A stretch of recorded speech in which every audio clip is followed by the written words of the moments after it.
I'm launching this YouTube channel in order to inspire people to preserve their memories and revive their most meaningful ones. And the reason I really want to do that is because I want to preserve my memories and revive the most meaningful ones myself. And by inspiring others, by sharing ideas, I can also be preserving mine and reviving what matters the most to me. And this has been something that has been close to my heart my whole life. Since I can remember, I have always known that if there was a fire in our house and everyone was safe, I knew where the albums were and I would try to grab the albums if there was time.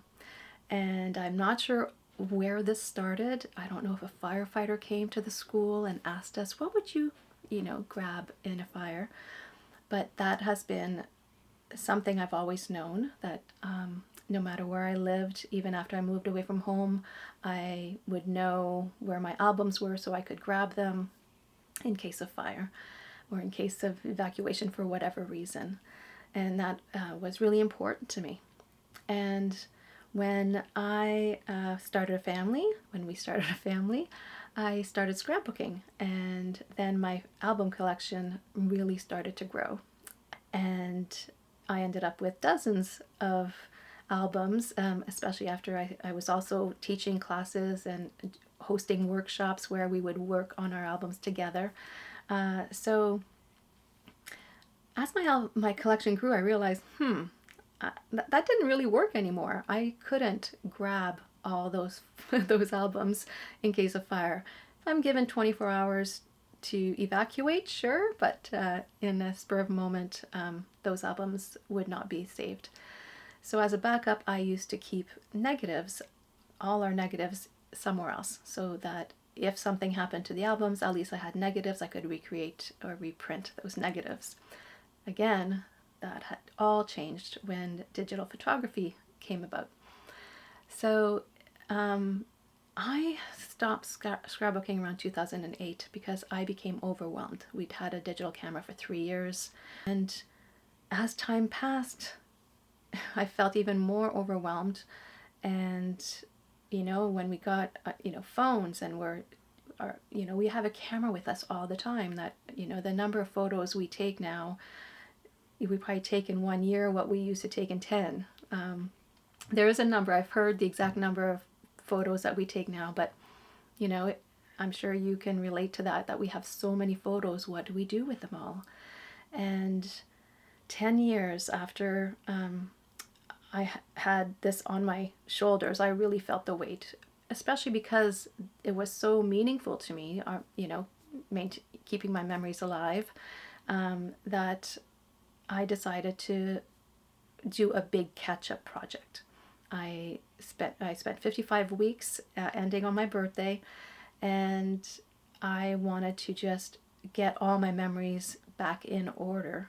And I wanted to stop feeling overwhelmed and scared that I might lose my memories. Of course, I've got some memories in my head, but photos and memorabilia and that they all help us remember. When we see a photo, oh, right, I remember that. You may have felt that if you've ever seen a Facebook memory pop up on the feed and you had forgotten about it. So we were having so much happening with our kids, and as they were growing up, and then I wasn't scrapbooking anymore, and I was thinking, like, wow, am I going to forget all this stuff? Because scrapbooking helps us to remember, because we're going through and reliving those moments as we scrapbook. So I really wanted to feel in control of my memories. So in 2019, I started my Revive 55 project, and some of the things that I worked on during that year, I realized, that's not time well spent. Maybe that's not worth taking the time to do that activity.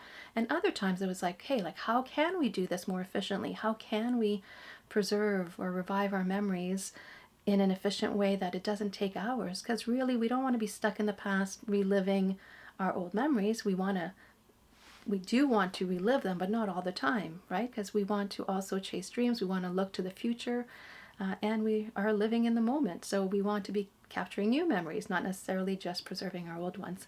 So that's where that present harmony comes in, that, you know, we look back with gratitude of the memories we love, and we look forward with hope of capturing new memories, and all of that happens in the present. In the present, we are looking back, and in the present, we're looking forward, and our future will end up becoming our present. So that's why I wanted to find a better, more efficient way of preserving our memories, so that it's not as overwhelming a process as it can be, or the old way was. You know, if we try to do to preserve our memories today in the digital world like we did in the film world, when we used to have, you know, one roll of film, you know, a month, or you know, maybe not even that often. You know, just that old way just doesn't work.